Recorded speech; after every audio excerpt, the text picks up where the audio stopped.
It's just gone 5 o'clock here in Berkshire. Welcome, thank you for joining. People coming in, delighted to see you.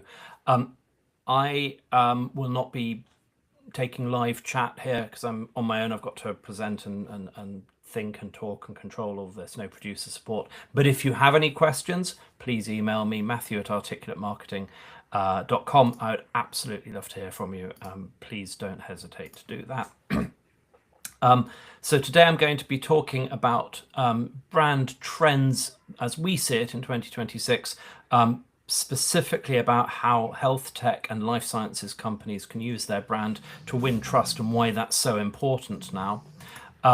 I am going to get started without any further ado. Thank you very much for joining. Here we go. So I'm going to start with a very brief overview of Articulate. We specialize in B2B technology companies. We've worked with a lot over the last 25 years, branding, websites, content, and HubSpot AI and automation. Do please go check out Articulate Marketing and see what we can do. In terms of health tech, we have clients like Health Hero, Dr. Care Anywhere, Begu Consulting, Pharmacierge, Linus Health, and others. It's an area of special focus for us. And indeed, this morning we were awarded HubSpot recognition as a specialist in the sector. So that's very exciting. We have some upcoming webinars. Next week I'm going to be talking about the ultimate B2B homepage, and the week after that I'm going to be looking at thought leaders in sustainability, another area of interest. See our upcoming webinars, sign up for them at articulatemarketing.com/webinars.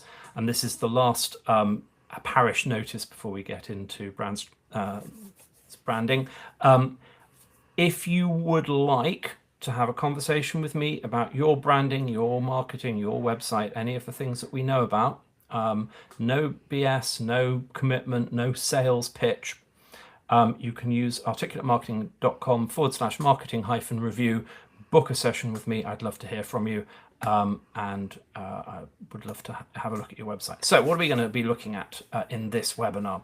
What's driving the evolution of branding and the trends that we're seeing in these sectors this year? And what do you need to do about it? So we're going to start with a familiar mix of ambition and constraint. Innovation is, as ever, accelerating, and AI and data-driven care is becoming a very prominent topic. At the same time, scrutiny is rising. There's increasing engagement or scrutiny around regulation, pricing, and trust. And we're going to dive into these trends, these drivers as we see them. So driving changes in pricing, regulation, and the global economic climate, and things like tariff and rising protectionism are having a knock-on effect globally. Market access is also centralizing health technology decisions in member states in the EU, and there's various changes going on in the NHS here in the UK. This raises the bar and makes strong local market access perhaps less important, you need different things as well now. The EU is introducing legislation around health data and around AI, and other countries are following suit with that. So there's more regulatory scrutiny around how people use data, around privacy, and around AI, and this also has brand implications. So value claims, the claims that you make for your brand, need to work harder and go further than they used to. Just pitching on innovation isn't going to be enough, because the people who are making the decisions are thinking about more than, can these guys help us? AI, of course, I run a couple of host a couple of client podcasts, and I always ask my guests, what are you geeking out about at the moment? And almost all of them say AI in some form. And it's genuinely transforming the health sector. For example, Accenture data suggests that 50 drug candidates have been expedited by use of AI, their research and development. And at the same time, regulation, bias scrutiny, patient safety expectations are tightening around and because of AI use.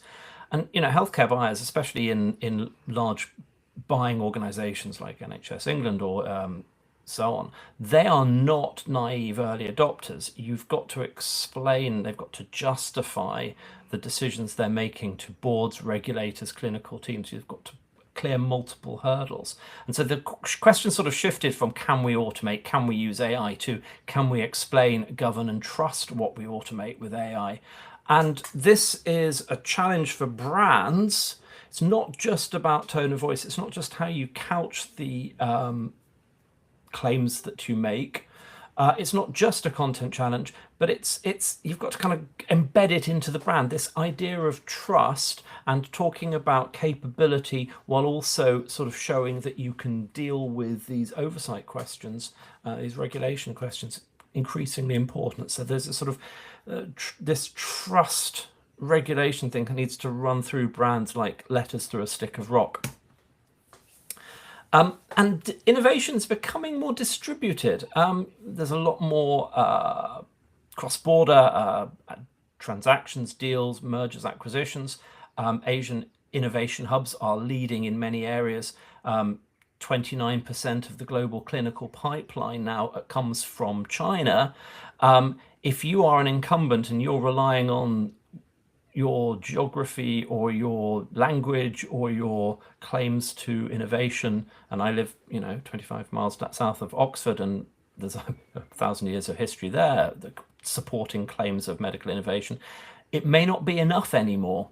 For challengers, there's also a sort of a perception gap that's widening because there are more players coming into the market, and they have to build the brand and build trust in a different way and with different agendas. But it comes down to the same issue. How do you prove credibility in a widening, broadening market? And at the same time, and I mean, we see this in our industry, we see this in other industries we serve, buyers are harder to reach, harder to align, deals are harder to close, more people are involved in the decision-making process.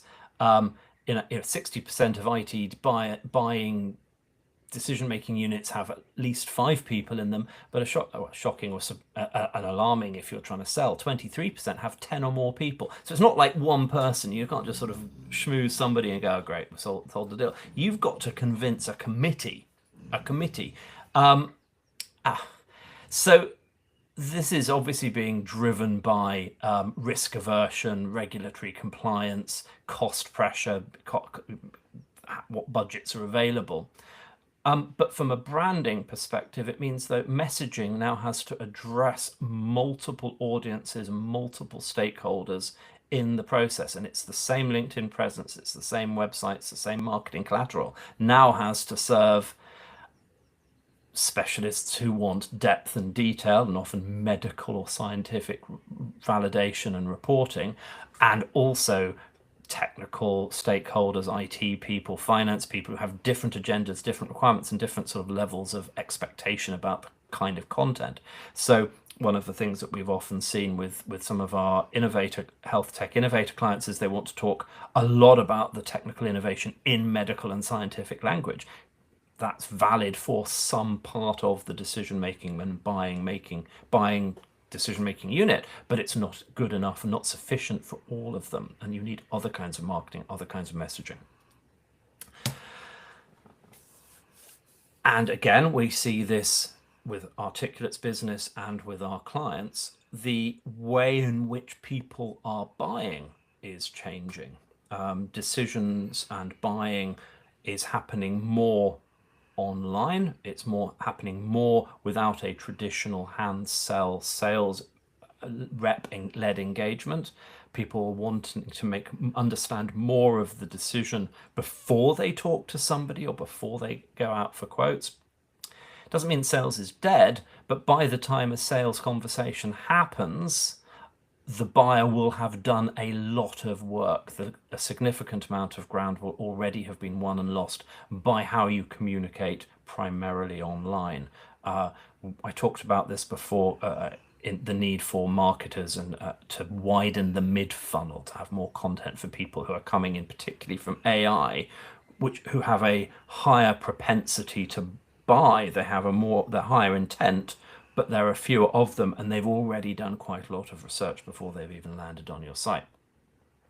So this means that brand investment, things like website content, visual identity, verbal identity, digital experience, is not just about awareness. It's not just about the top of funnel. It's about the commercial infrastructure that supports deals and moves deals along and helps people make buying decisions almost to the point where they ring you up and tell you what they want. By analogy, if you're buying a car, you used to go into a showroom and you'd kind of maybe go for a test drive and you'd get schmoozed by the salesperson there. Now you're doing a lot of research online. You're looking at YouTube. You're looking at reviews of the cars. You're looking at kind of customer experience. You're looking at JD Power. And then maybe when you've decided the model that you want or the brand you want, you're going to the configurator. You're choosing the specifications. And by the time you arrive in the showroom, you know exactly what you want and you're just trying to place the order and get the best price. So this means for health tech, life sciences brands, there's going to be fewer face-to-face interactions. But at the same time, as well as widening the mid-funnel, those human signals of empathy, experience, ethical accountability that previously came through an encounter engagement with sales reps now has to come through the brand voice, the website, the collateral. And that's a tricky thing to balance because you need to deliver more deep technical sales information in the mid-funnel, but you also need to do it with some heart. And I think somebody told me the other day, in an age of AI, what we need to remember is what we humans are bringing to all of this, and it's hands, head, and heart. It's that empathy, that human aspect. So what does that mean for brands? What are the trends that we foresee we are seeing this year as a result of those pressures? And what do they mean for your brand? What do you need to be thinking about? So we've got 5 brand trends that we think you need to be reflecting on. We've got some examples of brands in the sector that are already doing this well, as an example. So let's get started with that.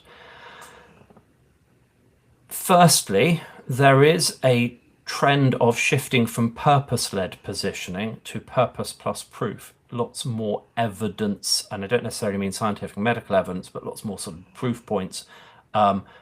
Buyers, payers, and investors are asking, how can we rely on these claims? How do we know that this is true? Where is the evidence? So the brand narrative has to talk about those things. If it can't answer those questions, it's vulnerable. And that means you need to be pulling some of this information out of medical affairs and market access silos and treat them as brand assets, this widening of the mid-funnel. For example, Viva leads every enterprise communication with ROI data and outcome metrics. It's front and center. It's not a bolt-on, go faster extra. It is the brand for them. Bioformis pairs its mission, bring the right care to everyone everywhere, with quantifiable outcomes and implementation. And just from a very subtle visual proof point, there are numbers in that above the scroll homepage thing there, and there's footnotes. Footnotes are a trust signal, even if nobody actually goes and reads them, and I think that's really, really cool. So it looks reliable, confident, and well sourced, and that's really what we need to be aiming for.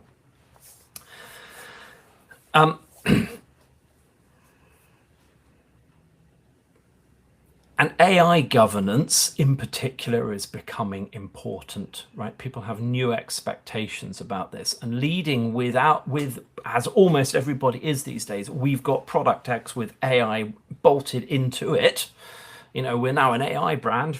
Dear shareholder, please make our share price go up, is not enough if you don't also talk about oversight and governance. I used to be a pilot and fly around, and I learned to fly for 2 or 3 years before I got my hands on a plane that had an autopilot. And you then go through this whole mindset of, how do I program the autopilot? How do I know what mode it's in? How do I know it's working? Oversight and governance, quite often expressed as, what the hell is it doing now? And people want to know what their AI, what the hell is it doing now? Can we rely on it? So you need evidence of responsibility in those areas, and it shouldn't be buried in the compliance documentation. It needs to be kind of more of a core brand element.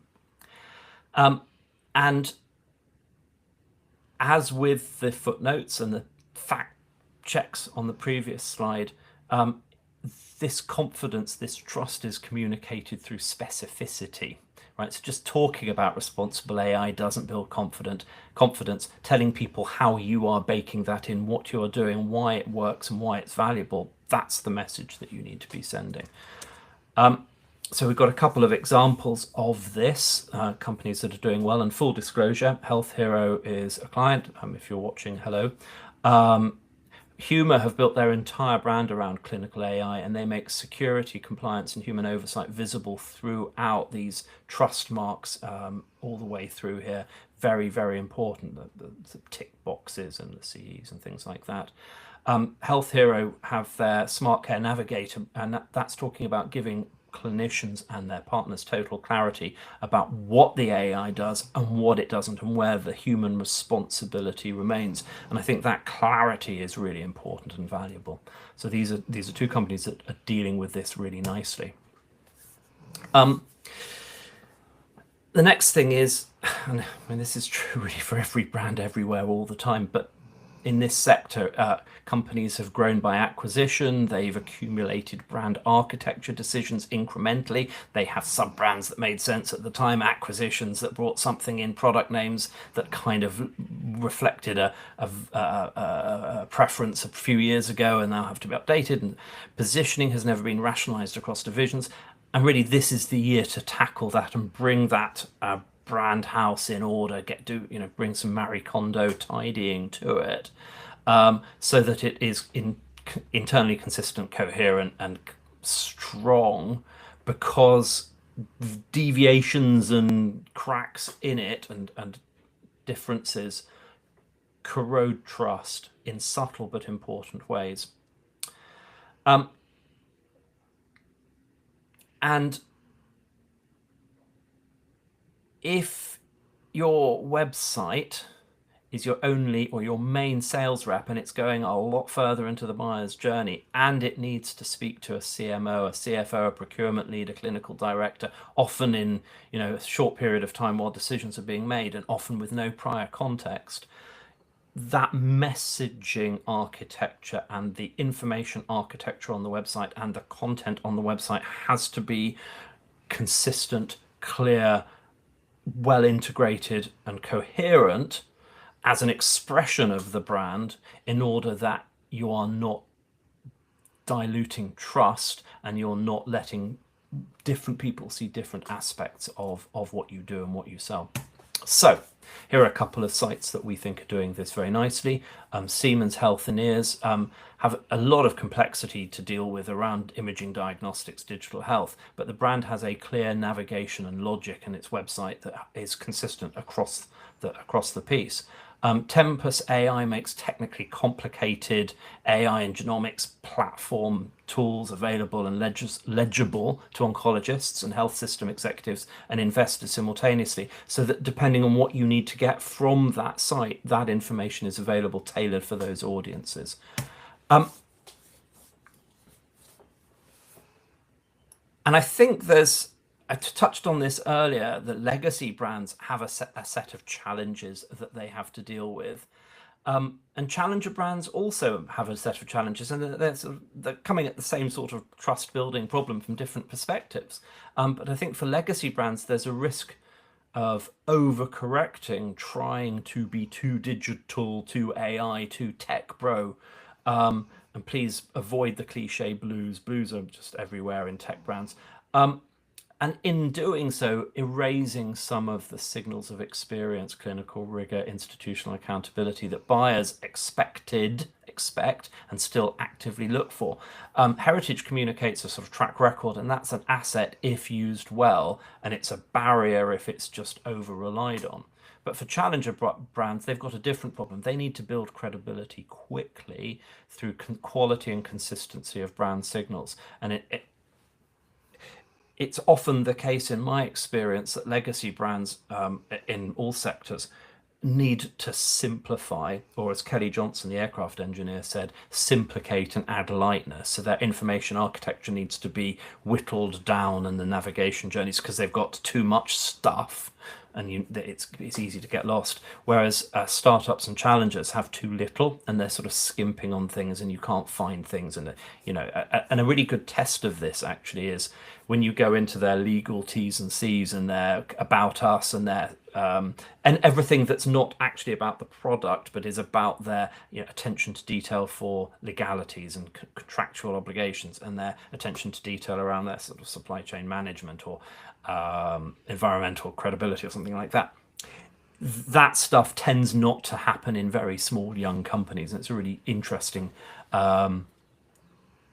non-industry specific indicator of heritage and depth. So I suspect a lot of challenger brands ought to be paying a little bit more attention to that. Anyway, moving on. Here are two examples of companies that are doing this well. Roche has an integrated diagnostic and pharma platform site under a kind of coherent, personalized healthcare narrative. So they've got this story about what they do, and it's strategic. It's not just well, it probably is marketing fluff in the sort of best possible sense of the word, but it brings a narrative to the brand while preserving deep scientific credibility. And these are both sort of established sort of companies. And Lilly has done this really nice job of being a human-centric brand that balances clinical authority with genuine warmth and patient centricity. And it's a dangerous cliche in health tech just to put a picture of people in white coats. And sadly, Roche has done that, and I'm for all that they're doing something very nicely, there's also a little bit of that cliche. You can't solve it by putting smiling, happy patients on the homepage of the website either. That can have some value, but it's got to be done without being completely cliched. So,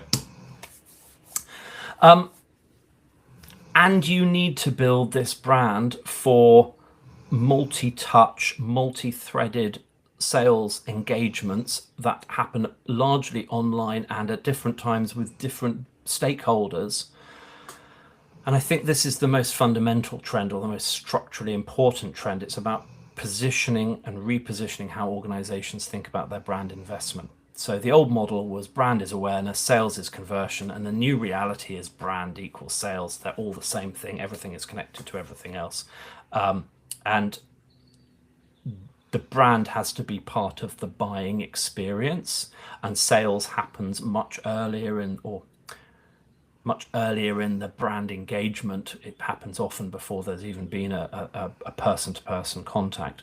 And so this is a good time this year for marketing leaders to revisit, or if they haven't done it, actually create buyer journeys and understand what people need, what their pain points are, what they're trying to solve for this broader set of decision makers.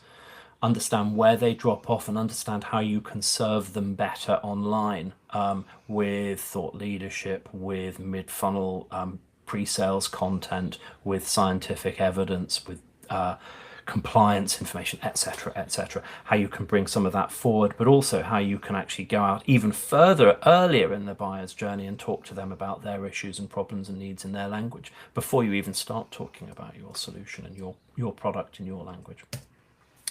So a couple of examples of people who are doing this. Sword Health have really surfaced the patient story.